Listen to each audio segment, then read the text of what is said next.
Hello, everybody, and welcome back to the Profitable Private Practice Podcast. And today we have Dr. Toomer here with us. Hi, Dr. Toomer. Hello, how are you? I am good. How are you? I'm fine, thank you. So let's go ahead and kick this off. Could you do a 60-second introduction of yourself so people can get to know you? All right. My name is Dr. Catherine Toomer. I'm a family medicine and community health physician, and I specialize in metabolic weight management.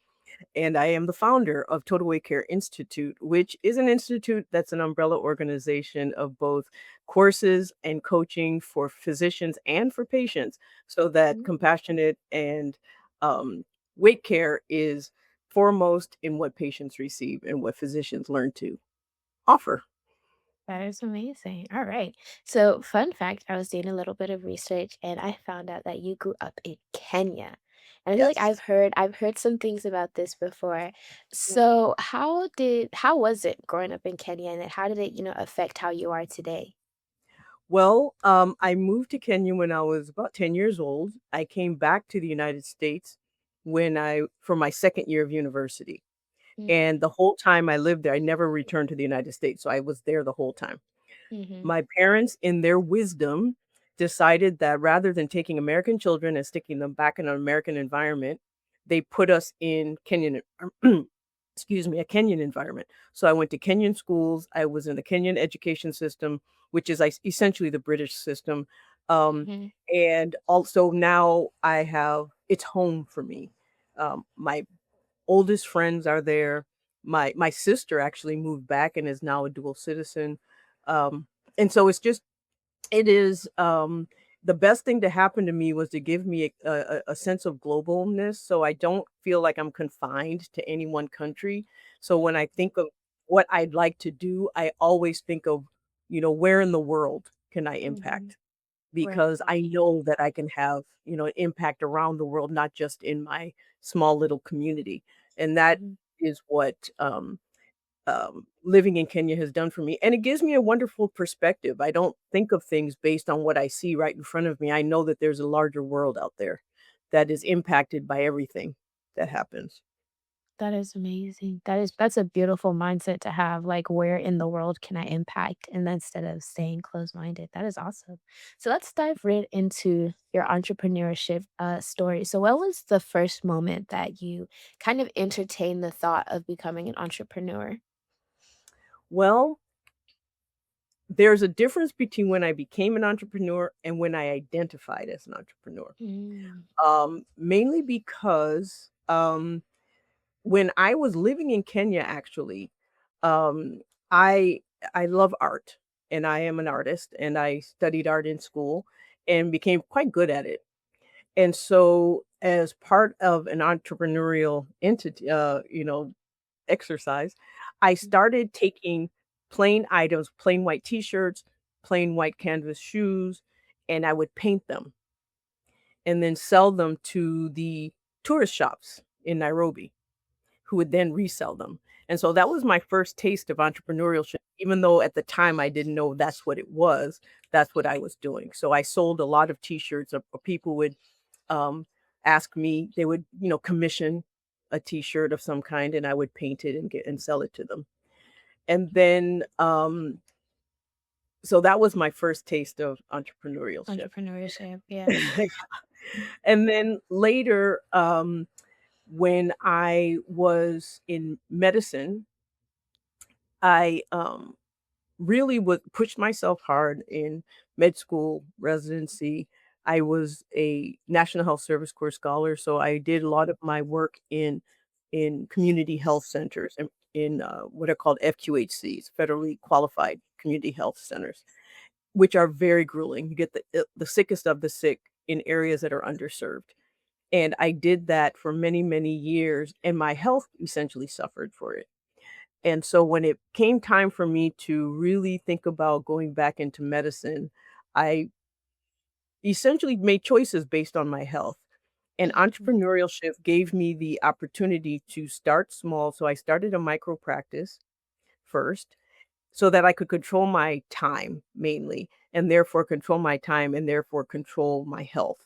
And mm, so 2016 is when I officially started that business, and it was early 2017 when I really went in full time and opened a brick and mortar micro Wow. practice. So I have a question. You mentioned that you started entrepreneurship a little bit early. And I know Hmm. something that can kind of be a challenge sometimes is having the understanding that if you want your practice to be profitable, then you have to be a physician CEO, not just a physician. Like you have to Hmm. be an entrepreneur and a physician, not just one. Otherwise, the practice won't be profitable. So when you started, entrepreneurship with medicine, was that a challenge for you, like that mindset? Oh, absolutely. And I knew immediately, I realized, recognized immediately that I was getting in my own way. Mm, And so I started seeking coaches for it. Um, and in seeking coaches, I started going to events, going to different things, trying to find someone who could help me. And I went to an event. There was a physician who had a coaching program and invited me to come and participate in her coaching. I guess it was an event in Atlanta at the time. This was 2018.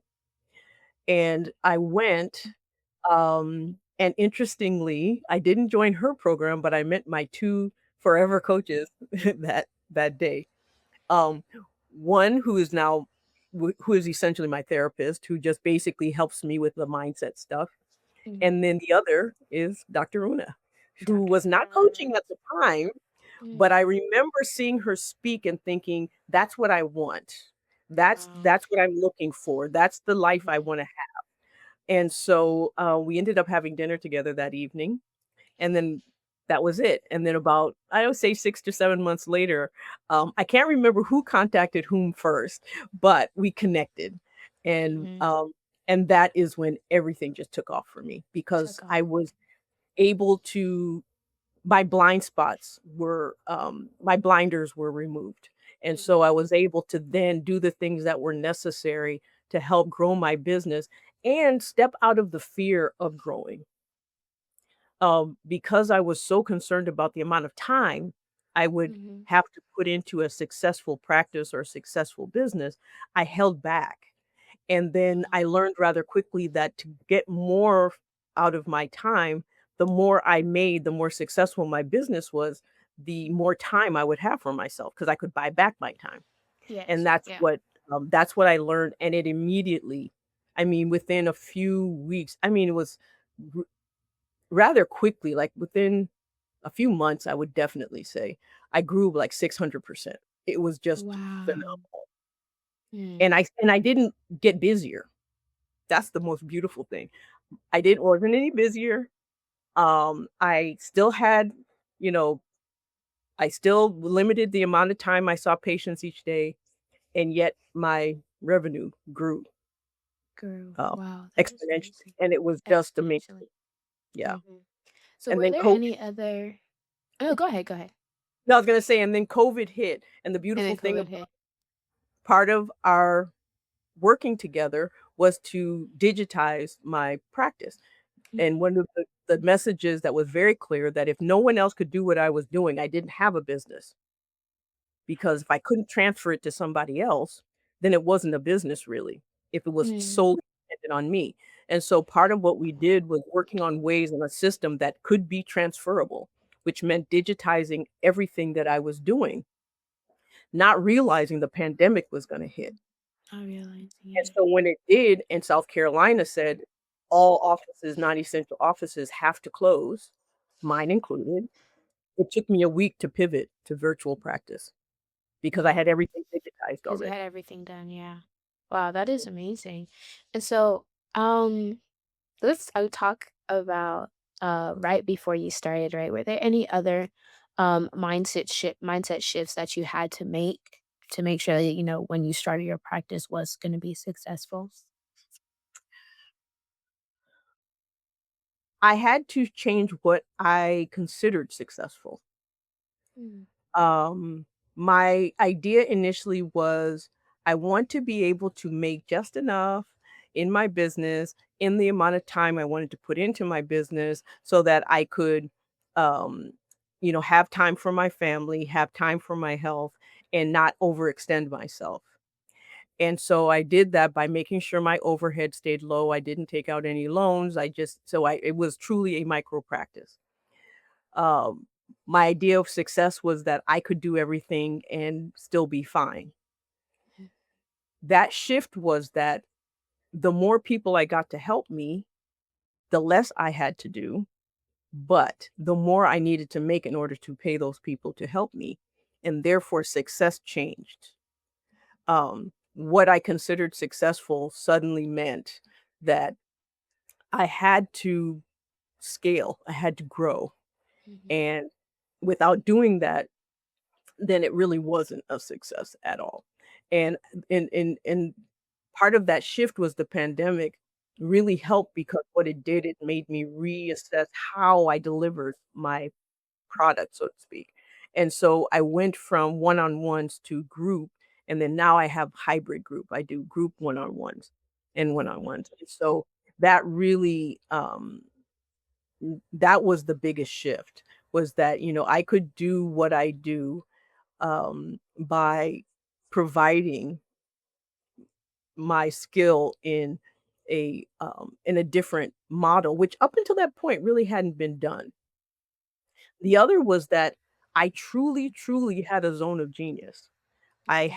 I had proof of concept, and I was really, really good. I am really good at what I do. And it didn't take a lot of a mindset shift for me to feel like I was the best at what I do, but it took a huge mindset shift to recognize that just because I'm the best doesn't mean that other people are gonna assume I'm the best or know I'm the Yeah. best unless I tell them. Mhm. And that was really hard. Having to, you know, having to promote myself was probably the biggest shift that happened in order to, become successful. Okay. That's good. So I'll ask you about the revenue in a second, but you Okay. said that you had to promote yourself, right? So what were some of the strategies that you used to make yourself more visible so that people knew that you were the best at what you were doing? It took me about 3 months to finally do my first video and I mean, oh, Dr. Una kept saying, "You really need to make videos," and I'm like, "No way, no way," and actually, they were horrible. Oh my gosh, when I first look at my early videos, they were so bad, but they were there. They were bad to me, but they were bad to me. Mhm. I was looking at the production. I was looking at how my face looked. I was looking at how many times I said, and "ah," and Yeah. how fluid I was speaking. And the people who were listening were just listening for my information, and Yeah. they loved it. And so my biggest, thing was doing videos, putting information out, and stop trying to aim for perfection, and just get it out there because to the people listening who needed my information, all of my information was perfect, no matter how I delivered it. Mhm. And so I went from refusing to make videos, then to making them every once in a while, to now where I do lives weekly. I don't even tape anymore. I just do it live. Mhm. Just do it And live. yeah, and which is years ago, I never would have ever, ever thought that I would feel comfortable doing that. Mhm. So you mastered that progress over perfection. That's what you did. Yes. And then you get Nice. like anything, you get better at something the more you do it. Mhm. Wow, that is amazing.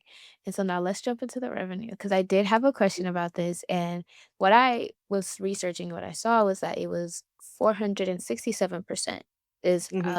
how much you grew. And then you just said 600. So I would like to know all about that. Inquiring minds want to know. Well, it depends on okay, first of all, and this is something that I've always had a problem with, numbers. I'm not a good numbers detail person, which is actually has Hmm. hurt me overall. But depending on when I looked. So I do remember growing 600%. It may have been by the end of the year because we started working together in June. And so Hmm. maybe I think in January. But the 400 probably more accurate for at that time because At I that time. at that Okay. time. But I do know that I did look and it was 600% or more. It was 600 and something percent, and it was within in less than a year. I'll put it that Mm, way. I do know for a fact it was over 600% for less than a year after wow. starting. And I've really been growing exponentially ever since. Now, I haven't hit the 600% mark every single year, but I have Mm, pretty much, grown. I've never gone backwards. There was yeah. one year when I thought I had, and what it was is I hadn't really gone backwards, I just hadn't grown as fast as I had in the past, so I thought I had gone back I had slid backwards. But Mhm. then when I really looked at the numbers, I hadn't at all. Um, I do have a habit of pivoting. I get kind of bored sometimes, and I tend to pivot or create different, streams of income. And I have to be very careful not to drop other streams when I go off into a new one. Open to another one, yeah. And so, that's sort of what happened around that time. I added something, I didn't pay as much attention to the old thing, and so it slipped a little bit, but the new thing grew, so the combination was still more than what it was before. Okay. And so you for the time, right, where you shot up to 467% in growth, how what were the things that you did at that time that made that possible? Um, I stepped out of my way, I stopped being afraid, for one. Mhm. I trusted I trusted Dr. Luna's process. I mean, I handed really just simply handed over my everything. Um, Up until that point, I knew everything. I knew what I needed to do. I was very capable, very confident, very, competent. And so I just never really relied on other people's information to help me do what I needed to do. That was the first time where I just suspended my ego and handed it over. And hand it And over, I said, whatever she says, I'm simply going to say yes. I'll do it. including making videos. Including making it took me a little longer to make videos, but everything else and as a result, everything and so of course, like everything, when you do something, you see the return, you do something, you see the return. It was Mhm. very this was working. And so it didn't take much for me to believe what was happening. And so I just simply trusted the process. And I stopped trying to be perfect. I trusted the process and really and it was seamless. It really did I didn't feel it. Mm, It really wasn't something that, um,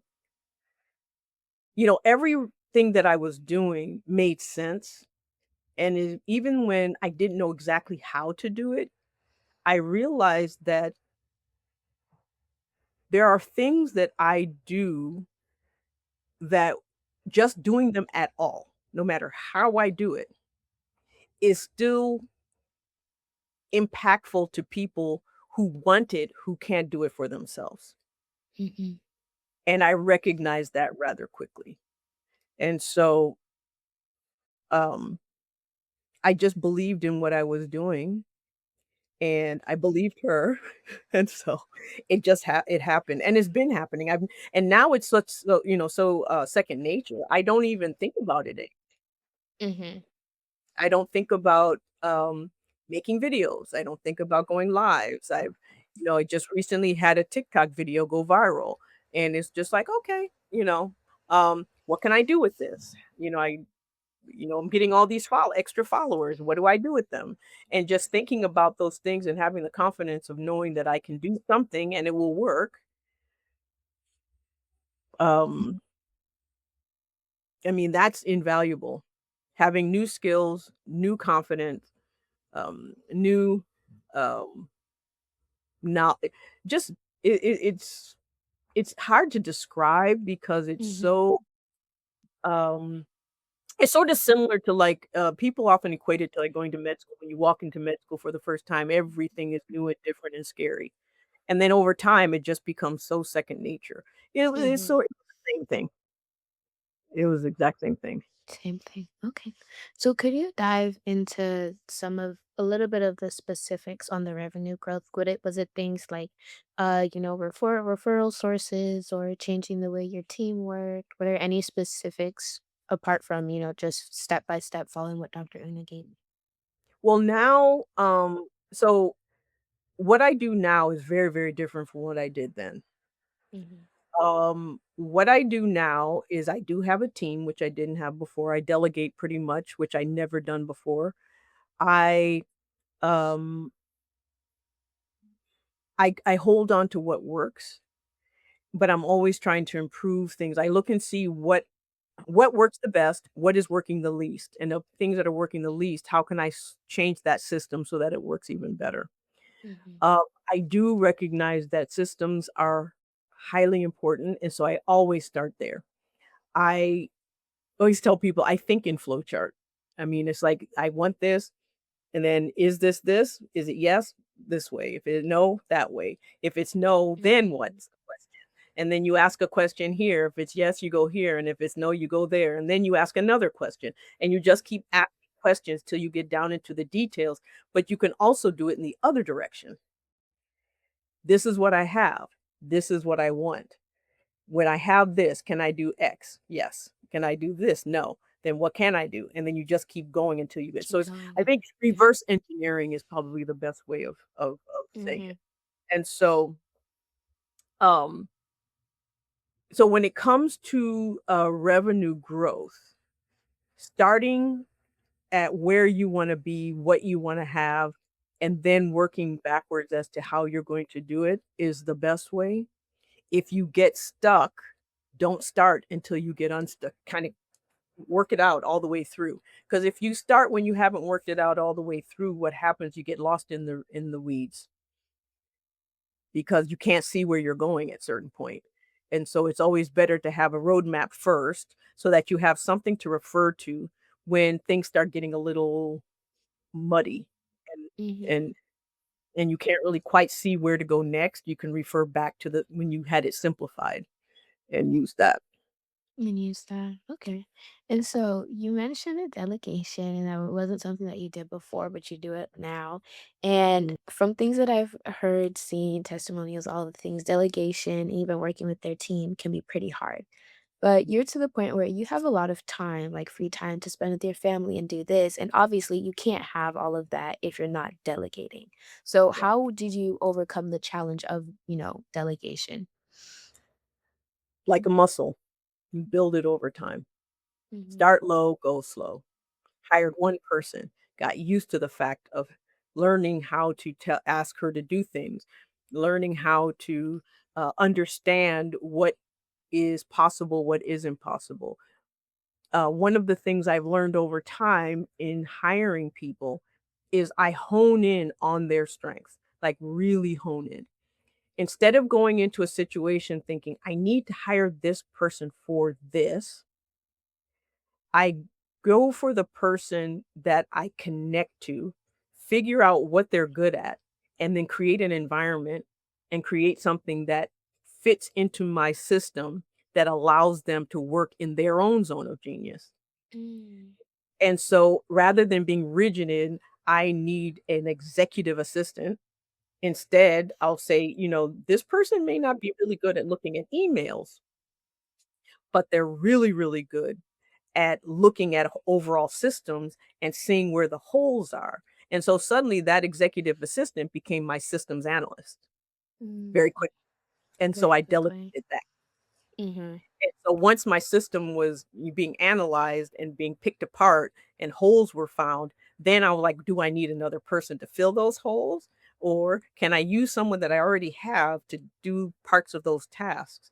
And so being really flexible and really adaptable is has been very important for me. Now, some people that would drive them nuts. They would think it's chaotic. Mhm. And so the people who work with me cannot be rigid because I will pivot on a dime. And so, recognizing that and being able to delegate in a way so that people can shine. And because if anyone working shines, it always shines back on me, Mhm. always in my process. And so that has been my way of delegating is finding the best person for the environment of my organization and then finding tasks that help them shine. That help them shine. and that's how I delegate. That's how you delegate. That is amazing. That is good job. Virtual high five. That's what I got for you. Virtual high five.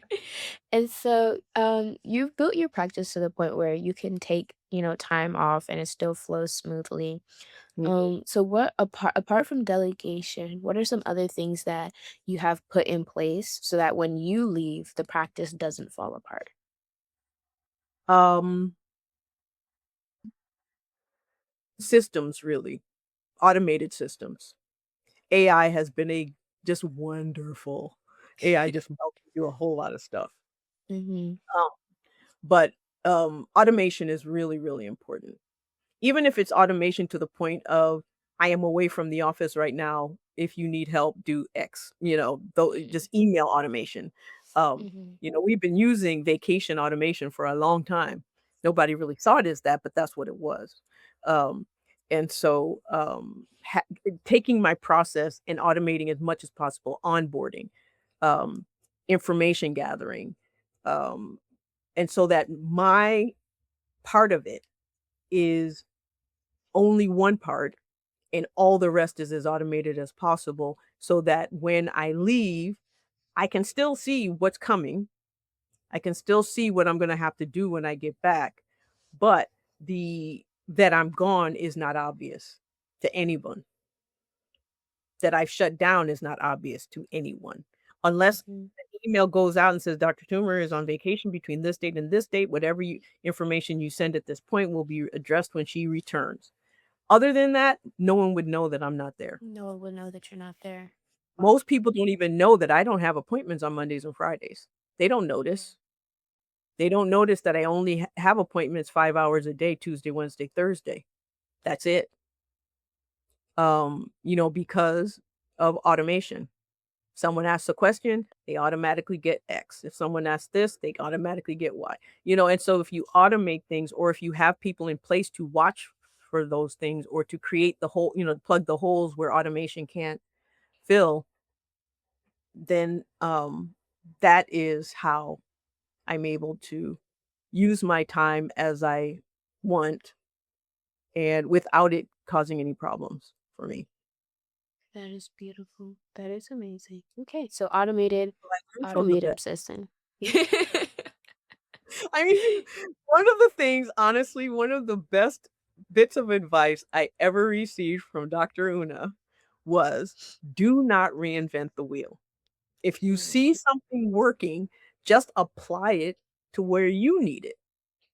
I Mhm. don't reinvent the wheel. I just create systems around what I see. Around what you see. Okay, that is awesome. And so on Dr. Una, since we decided to talk about her, you have been in the business school since, did you join 2018? Or See, I was actually one of her first, one-on-one clients when she was still doing one-on-one. oh, okay. Yeah. So you're before the I business. way back. I'm You're like way OG. before the business OG of school. the OGs. So, in fact, so much so that when she started the business school, I felt betrayed. How Uh-oh. oh, we were having such a good run, and we were having such a good time. Now you're gonna make me join a group? No. Oh, wow. That was my because up until that point, I mean, she was absolutely my first coach ever. Mhm. I mean, besides my mother, obviously, but my first coach ever in anything outside of, personal stuff. I'd had therapists in the past or whatever, but no one that I had gone to help me grow a process that was outside of my normal realm. And so I didn't always behave properly when there were shifts and things because I thought, why change it? It's not broken. Why fix Yeah. it? Mhm. So at first, out of resistance, I was just like, I refused to join. To join the business Yes. school. Wow. So I then was when like, did you I'm join not it? joining. I don't like groups. I'm a one-on-one I'm person. a one-on-one person. I have to be one-on-one. I'm too special in a group. Ego. So, but what happened is that it became clear that I needed her. I mean, Mm. that was the question. Without her, I was not doing as well. 1. 2, the only way I could get access to her was through the group, The business school. through the business school. So I'm like, "Fine, I'll I'll join." join the business school. Whoa. that was the best thing I ever did. Because suddenly, not only was I did I have one brilliant person to interact with and get information from and gather from, and I suddenly had a group of A brilliance. group of brilliant And people. suddenly my idea that I can gather I one thing one of my strengths is I can gather I recognize good information when I hear it and when I see it, Mhm. and I recognize people's strength when I see it, and I know how to use that information when I hear it. And suddenly, I had all these brilliant people in one space providing information that I could use. Mhm. And it also helped me provide information that I had learned, and it helped me realize how well I had learned it because suddenly I was able to share it. Gathering information is one thing, but when you learn how to share that information, then you know it. And I felt very confident in my entrepreneurship because I was able to share my experiences in a way that was helpful to other people, and that was invaluable. It was such a confidence booster, and a lot of times when in entrepreneurship or in being an entrepreneur, it's not the activities, it's the mindset, and so having that confidence was just amazing, and then having that environment and that camaraderie and the community is also invaluable, and as much as I but not only that, being around people who are all being influenced by the same person, Mhm. by that same person's genius, and all of us using that genius differently, but sharing how we were using that genius differently was genius in and of itself. You know, it's And that yeah. was I mean, till this day, it has created friendships, family. I have family that I have now that In I, EBS. from EBS. Mhm. It is a family, and then I had, like, personal family that have developed Personal out of it. family. I mean, Yeah, there are people that's who, if they come amazing. anywhere within 50 miles of me, let me know, and we get together. And we get You know, together, that yeah. kind of family. Yeah. Mhm. That is awesome. So I know when I asked about, one of your favorite things about the business school, you mentioned the community. And Yes. so, because of that community, it's brilliant minds, brilliant people, an entire family of doctors that aren't, bickering and fighting, but are working together Oh, to not advance the ever. physician community. Yeah, No that is competition, awesome. none. No And what's competition. cool, though, is I recognize the genius in people even when they don't recognize it in themselves. Others recognize genius in me even when I don't recognize it in myself. Yeah. So, I describe everyone as being genius. Whether Mhm. they describe themselves as being It's genius genius or not. is Yeah. developed over time, Mm. and often it shifts. And so that is the best part is that you you do not stay the same. Everyone it's like one of those things, and I've actually said this about the doctor, when everything she touches turns to gold. But Mhm. it's not just it's everyone. I it's been it's rare that you see someone able to pull out the best in people, but every different type of person, not just one or twice. Even when it's not recognized, it's happening. Mhm. Seen it over and over and over again, and even people who were in the, business school who are no longer in the business school, they have absorbed so much that their whole mindset is different, that we speak a different language when we Yeah. see interact with one another. It's very different. Our ideas are better. The way we move through the world is different. It's actually kind of spoiling because I forget sometimes that not everybody is from that It's that environment. way. Yeah. And so sometimes I'll say things like it's just the most normal thing in the world, and people will look at me like a deer in headlights. They're like, "I can't do that." I'm like, "Yeah, you can. Yes, you You're not." And can. I'm like, "Oh, wait, you're not. Sorry, I forgot. Let me do this a little bit slower and in smaller Oh, steps." yeah. It Yeah. does make a difference. It really does. And it's a whole it's not I mean, we call it a business school, but really it's a movement. Mhm. It is a movement. It is a my family calls it a cult, but it's not. But It's not. It's not, not. not at all. It's not. But and I think what it is, and this is something actually even family members who've now seen what I see have said that it's a mission is what it is. Mm, It's a mission. It yeah. it is more than just, um it's a transformation in a way that cannot be described because it's different for every person.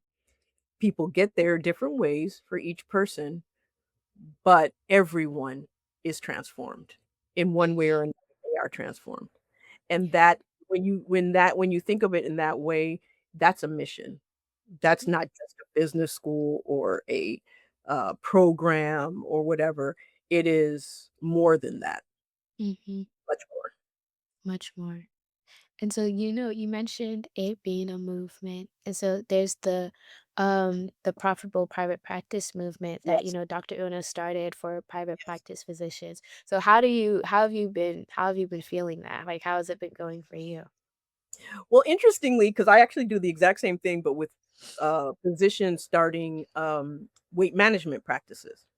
Mm, Um, and so I love it because, like I said, don't reinvent the wheel. yeah. So I have an example of exactly how to do what I'm doing, watching the best do what she's doing. Mhm. And true to EBS, there's no such thing as competition. Yep. There isn't. No, In there fact, isn't. many times people will contact me asking me for assistance in starting a weight care practice. And my advice to them is go to Dr. Una first because it will make my so much easier. Once you're done. It's like there's stuff there's a mindset shift that I can't guarantee to give you, but I know you'll get it over But here. So you'll get it I from said there. go there Yeah. first, and when you're done there and you get to the point where you're like, I can do this, then you can come back to me. Yeah. So it's like I am so appreciative of having a place to send people as a learning ground because I'm still learning, and though I'm very confident in what I'm able to do, having people who have been touched by the profitable practice movement or the business school, School. it just makes coaching people so much So much easier. easier. They're Yeah. so much more coachable at that point. Mhm. Mhm. And I know, I joined PPPM, Mm, and I joined for the first time, like, last week, and I was like, "Oh." And so, like, I'm not a private practice owner, but yeah. the stuff I got out of it, like, the mindset shift that I got out of it, Dr. Una was talking about delegation, actually, and, the Mm, different tasks that you need to delegate, what are the things you're supposed to be saying no to, and I was like, "Oh, okay." So, like, it's yeah. like, I don't know how it's just I'm at a loss for words. It's, like, very powerful, like, the mindset shift that you have in the midst of just joining that and then being around all of the different doctors is Mhm. outstanding, Yeah. absolutely outstanding, yeah. I tell everyone that I know who has a business of any kind, whether it's medical or not, to I always send them to the podcast. Mhm, And that's like, and then and to the, standalone, the on-demand course, mhm, yeah, and so I send everyone there because it's so applicable to so many different areas that you don't have to be in a medical business to use that information, and you don't have to be in a medical business to need that information. That's the most mhm, important. It is usable, and so I said everyone that who has if they come to me and they ask me a question, "Well, I'm really curious about XYZ," start with the podcast, mhm, then go to the on demand, and if you're not since you're not a physician, you may not be able to join, EntreMD, you may not be able to do the profitable private practice or even need to, but you'll have that foundation that you need in order to be and you need, successful. yeah, to be So successful. I can't tell you how many people who now have YouTube channels that Mhm, never just would have because had of that. because they needed the Oh. visibility. They didn't even understand Christmas time. I love the books because I give them out like candy at Christmas time. Visibility formula, how, all the EntreMD method, all of those things are so applicable that when anyone tells me they have a project they want to do or they have an idea, I immediately send them the books. I said, where it says medicine, just put your project Put in whatever that. you're doing there right there, yeah. Otherwise, use it. And so the Mhm. 20%, oh my gosh, that has just been The that everyone 10% coach journal. something. I guys that Yeah, that was last Christmas. Everyone got one of those. everyone Um, got one of yeah, those. they're That just is I mean, you awesome. can't you don't ha like, again, you do not have to reinvent the wheel. Here, you got this. Take it and use it. And, Use it, yeah.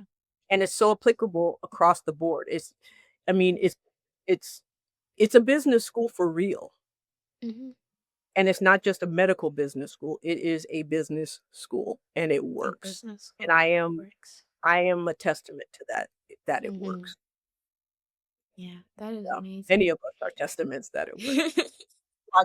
I have watched several 7 and 8-figure businesses come out of EBS from 0. From 0.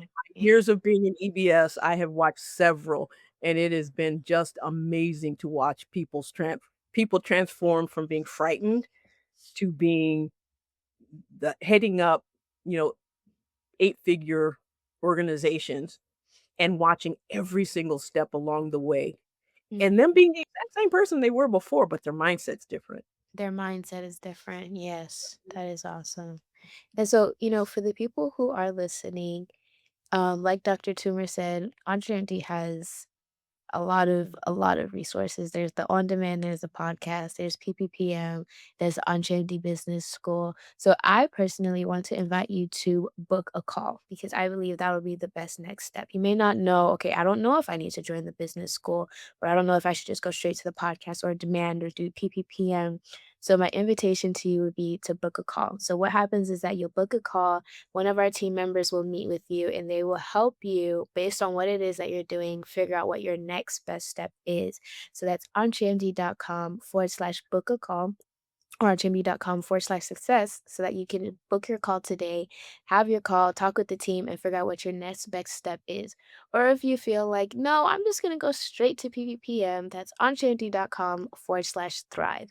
But I do want to invite you to book a call. So that's onchmd.com/success because we will help you figure out what your next best step is because OnChainD is here to help you. Like Dr. Toomer said, it is a mission to make sure all private practice owners, all physicians all across board are able to live their dream business and their dream life at the same time without sacrificing one or the other. So, Dr. Toomer, I have a question for you because we just did a whole on TRMD Business School talk and talk about the benefits and all of the things. Mhm. So, since joining on TRMD, what has been your biggest win, both tangible and intangible? There have just Keep been going. so many. I remember when even in filling out the questionnaire for this podcast and you asked that question and I was like, "God, only 3? How can I" you know, I would say the intangible one is that just knowing that I have a dream life and accepting that's what this is.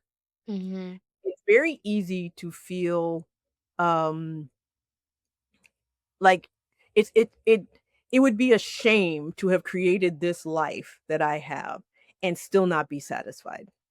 Yeah. So one of the things that has been the most, I would say, tangible and intangible is that I have a dream life and I know it.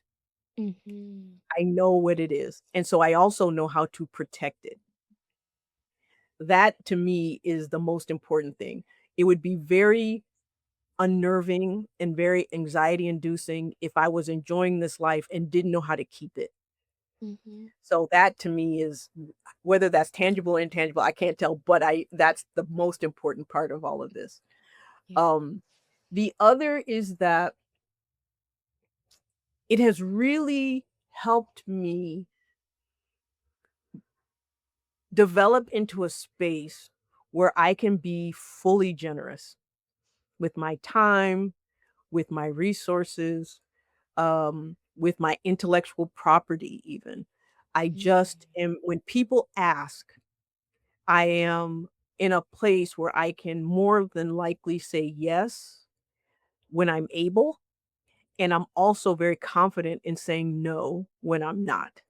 Mm. And so, without because saying yes without being taken advantage of, saying no without feeling guilty, Um, that is all those are all things that are really, really important, but I really love the fact that I can say yes more than no, and I really love the fact that when people are really hurting, really scared, feeling really lost, I have a way of helping Mhm. without giving up too much of myself or my time in order to do it. And that level of generosity when you don't have time, you can't be generous. You've gotta be You can't be stingy with generous your with time it, to yeah. protect and I Mhm. protect mine, but I have so much of it, I That can be generous. you can be generous with it. Yes. Wow. And that is really very important for me. Mhm. And so, and that's is but of course, there's still a hierarchy of who gets that time. Family first, Mhm. always. Always. That's always family first, and I have no guilt in doing that. I have no Mhm. problem, and I will defend that forever. Um, and so that is probably the most important thing, and I can just keep going on and on. There's just so many things. The biggest tangible is that I have lifelong friends that are now family that, Mhm. uh and, as we get older, it becomes harder and harder to make those kind of relationships Yeah. because in especially for me who works from home, who works virtually, I don't have contact with a lot of people outside of Yeah. my work or even within my work. And so outside of who I coach and who my patients are. And so being able to create those relationships, um, EntreMD has 2 live events a year. So you meet people online, you interact with them, you think they're a certain way and you hope they're that way. And then you meet them in person, you're like, yes, you are that way. Yes. And then you bond and then you become Mhm. close. There are people who I met that very first live event after COVID. It was my first time actually going into any crowd after COVID, which, I have a condition, a heart condition, so I protected and I was a little nervous. But there are people I met that at that event that are my sisters now. Yeah. Not even a question. Not even Um, a question, no doubt I'm in about it. fact, I yesterday had contact with both of them, for other things, you know, Mhm. s one business related, one, personal related, Mhm. always. And so that's the one of the biggest I could say because, there are many friends I've made that I would not have made otherwise. It has given me a place to sort of make create a circle around me of like-minded people who are very different from who I am, who I probably would have never interacted, our paths would not have crossed otherwise.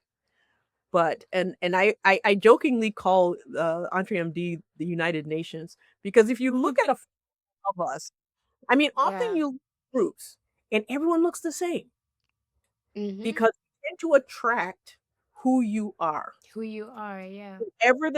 Whoever is the leader of a group attracts who they are. And so Mhm. I think it's a testament to Dr. Una when you look at a photo of EBS and it looks like the United Nations. Yep. Men, women, old, young, all countries of the world represented. Mhm. All races, all ethnicities, everybody together.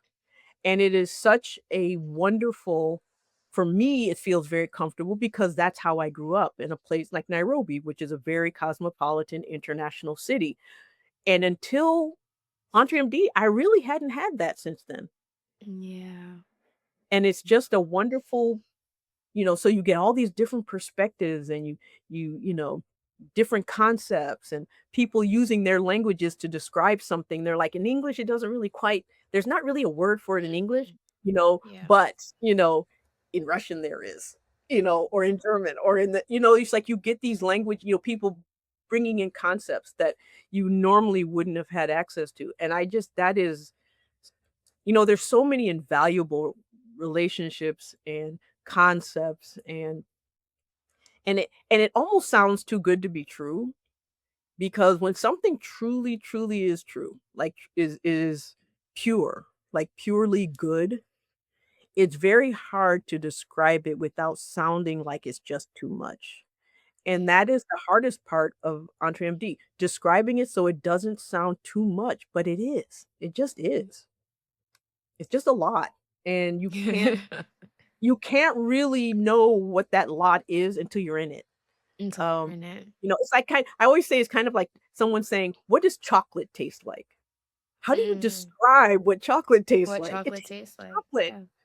yeah. You how else do you how can you describe chocolate taste to someone who's Yeah. never tasted it? You can't. You Until have to they've eat tasted it. it, they cannot know what chocolate tastes like. Entre MD is the exact same way. You can't Mm. describe it until you're in it, then you know what Until it you're is. in it. Yeah. That is amazing. That is beautiful. Wow. Okay, Dr. Toomer. Yeah. Wow. Okay. So that's Exactly. Well, that wow is so imagine that wow multiplied and it's being poured into you. Well, you would know because Yeah. what happened. That's why you're sitting here right now. But I'm just saying for most people have not had that level of genius poured into them, Mhm. have never experienced that level of not just the genius, the information, but the use of that information. It's not enough Yeah. just to gather it. It's not You enough. have to Yeah. be able to use it in a way that matters. And Mhm. so, um, I have often said, and sometimes I sit and I think about how I even asked, I think Dr. Wu, how do you not feel overwhelmed by the degrees of influence you've had? Yeah. And on so many different levels and so many different places. I have watched this happen over the last several years of just watching all these different branches of influence just coming out of one person. And she's a vessel. We all know she's a vessel. Mhm. Anyone who's around her knows she's a vessel. And so, and it's obvious. It is very obvious. Um, and so when you see all the degrees of influence, you can't help but know that she's chosen. I mean, that's just, I know you don't have to put this in there, but she is chosen. I mean, that's just very obvious. It's obvious to all of us who understand what that means and who can recognize it. Mhm. And so I just sometimes I feel overwhelmed just thinking about the levels of influence and That the you amount have. of influence and the degrees of influence in so many different places. I see it in you, I see it in other people, I see it at church, I see it at in every event, and it's just my family who have met her immediately felt it. um, my husband, like I said, he used to tease me saying, "You're in a cult." And then he met her and he's like, "Okay, I get it. Oh, yeah. I Yeah. understand now. I get it." My daughter who met her, she was just like, I mean, she was, because she said, and she actually said, "I have never met anyone as regal as she is other than Nana Fran," which is my mother. Um, she's so regal and it's so obvious, but it's not in a way where it's like a lot of times you meet people who are regal and they come off as haughty or they seem like they're untouchable or they're separate from everyone Mhm. else. That is not, and it's just Yeah. and so that's why it's like this is otherworldly. This is not something of man. This was Mhm. not given um by I mean, this is divine. I mean, that's just the best way of putting it. There is clearly divine intervention and you can see it. You can see it in its influence. You can see it in her, in what she touches, who she touches, and how it is impacted around. And so, because it cannot be from a person, Mhm. it's not. There's no one, no person can do that. That's divine. Yeah. Wow. Okay. I feel like the last few times you've spoken, and then I wanna say something after, I'm just at a loss for words. But I feel, and I do, and I know, I kind of tend to go on and on and on. But I'm also a true believer in, you know, thanking God for the blessings that you're given. And I truly believe that my being put in Dr. Una's path was God's way of saying, I haven't forgotten you. I've got you covered here. Yeah. Here's one of mine that I'm giving you, Bring into you, yeah. that I'm bringing to you. Use it wisely. And that's Mhm. exactly and that's how I feel. I feel like I'm a custodian of a blessing that I've been given. And um it is my duty to carry out that blessing because that's what I was Amen. given. And not everybody is given that blessing. Not everybody is able to recognize that blessing. And so if I've been given that blessing and I recognize that blessing, it is my duty to then do what I can do to maximize that blessing, not just for Yeah. me, but for everyone around For me. everyone around So you. that's I and that is what keeps me going. I am a custodian of a Of a gift, blessing. Yeah. and I need to act on that as if I am a custodian Mhm. in a way that gives it value, in a way that, um, gives it justice, in a way that's that's truly how I feel. I truly and that's so even if I can't motivate myself for me, if me as Dr. Catherine Toomer cannot do something, I remind myself, "This isn't just about you." Yeah. If you don't act on a blessing you've been given, it gets taken away. You have to be the right custodian, and you have to be a deserving custodian, and the only way you're a deserving custodian is to act on what you've been On given. what you've been given. Mhm. So Okay. Yeah. So let's do some acting got to go for fix you. this lasagna. Wow, okay. So now if you could say something to a private practice owner who's like they're going through some Mhm. challenges, they're facing a little bit of a rough patch, what would you say to them to motivate them, to keep going? Or what, one piece of advice?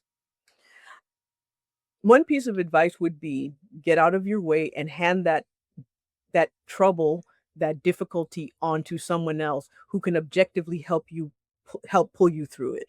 Yeah. Yeah. Sometimes we just get caught in our own heads, and so you need Mhm. someone else's brain to help you pull through. Mhm. Wow. Okay. All right. And so on that note, if you didn't hear earlier, you should definitely book a call. That's entremd.com/success. Or if you feel like you're ready to jump straight into PPPM, entremd.com/thrive. Because if there's anything my mother has taught me is that when you're going through something and you need help with someone, you find someone who has already conquered that thing and latch onto them. That way, whatever works for them, you pull it and you do the same thing. So entremd.com/success to book a call and entremd.com/thrive to join PPPM. And now, Dr. Toomer, for everybody who's listening, what is something that you really want them to take away from this podcast? You have to give me a quotable quote, A something like that. quotable A quotable quote. quotable quote. Oh gosh. Of course, I can just come up with them, but, um, I would say there is something out there for everyone, and it is their responsibility to find that something and develop it, and to find anyone who can help them develop it to develop it. Mm, And, there are always going to be some people who are better at things than others. You be the best you can be for what you do, but you can also find the best at something else that someone else is good at, the best at. And when you do, the sky's the limit. And so I think this whole event, this whole interview, this whole thing, the fact that you and I are facing each other, even if it's virtually, is a testament to that something that is the best of something mhm. that pulls out the best in others to get a job done that we're good at, that we're really, Yeah. really good at. And so that's my I don't know if that's a one That's line quote, but it's there it's in there it's somewhere. there. It's there. Don't worry. I'll turn it. Have it as a carousel on Instagram, multiple slides. But that was good. So we'll definitely take it. Now, for my last question, Dr. Tumor, where can people find you? They want to get in contact. They want to know more about you. Where can we find you? The best way to find me is my email is help@drtoomer.com. That's drtoomer.com, or my website, drtoomer.com. There's a way to Tumor.com. work with me or whatever. You can make appointments to talk, or you can um, make appointments for me to help you in any given. There's if you're a physician who wants help to start a weight care practice, if you're a patient who's trying to figure out what they should do next in weight care. I've been doing weight care now for, oh gosh, over 15 years. Wow. Um, using GLP-1s for over 15 years, which is very rare. A lot of people think they're new, but they really aren't. I do metabolic weight management, so whether with or without medication or other and I've been in medicine 30 years. This is my 30-year anniversary in medicine. And so, yeah. So, Congratulations. and I love helping people and just I'm a problem solver. I love puzzles. Mhm. And so if anyone has a puzzle that they're trying to put together and they can call me. She's a person for you. She's a person for you. That's what drtoomer.com. Yes. Yeah, so Yeah. drtoomer.com. Alrighty, and so to everybody who is watching, thank you so much for watching this podcast episode. It has been very fun, and we love Dr. Toomer, and I would definitely love to have you on this podcast again. This Hey, was this was mind-blowing. This was amazing. I don't think I've had an episode where like I've been speechless so many times. I'm usually quick to snap back, but she said a lot of good things. So if you're listening to this and you mhm. know a doctor, you know a physician who needs to hear this, do not hesitate to share this with them. I like to say this, do not allow this podcast to be your best kept secret. Share it with other people. Share it with other people.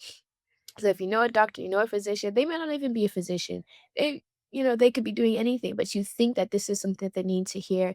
Please make sure that you share this podcast with them. And we will see you next time. So Dr. Tumor, thank you so much. Thank Thank you, you thank for you, thank you. having me. Thank This was you. awesome. This was awesome. So bye everybody. Bye-bye.